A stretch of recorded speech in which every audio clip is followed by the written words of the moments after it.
or stand for binary digit.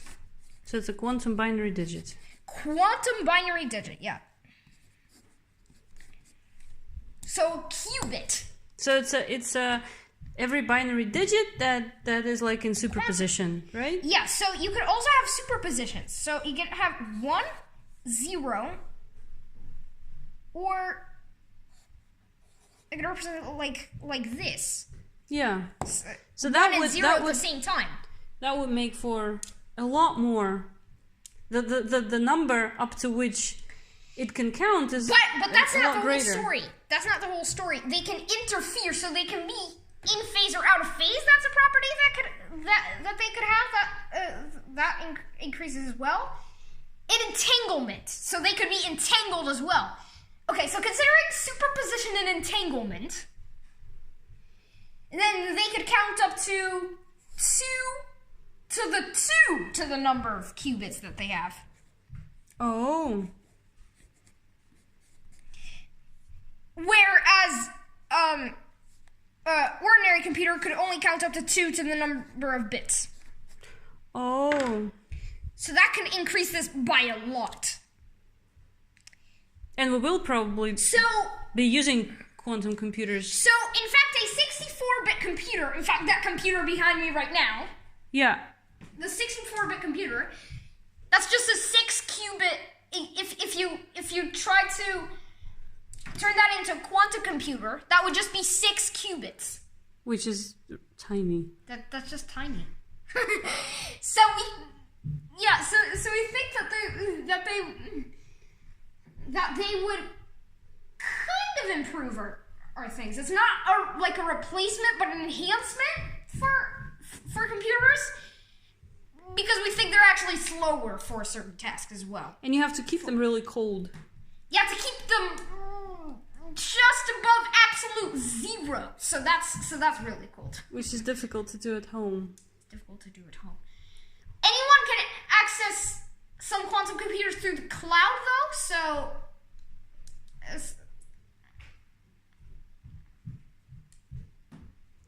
So basically, if we sum up, So let's zoom out and Whoa. sum up. I almost fell, man. We will probably see another upgrade of like 128-bit computer, Computers, which will be working alongside with quantum computers, which will be working right? out. So 128 bits is just 7 qubits. So. But that'll probably be enough for the Internet of Things for quite a while. You think, or not? I think so.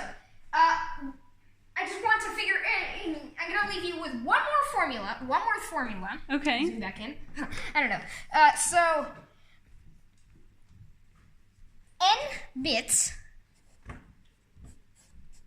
Or actually, I'm gonna do 2 to the n bits is n qubits, which is from where I calculated that. So 2 to the 7 bits, or 128 bits, that would be 7 qubits. Yeah. Or if you want the reverse formula as well, it would be n bits is log 2 of n qubits.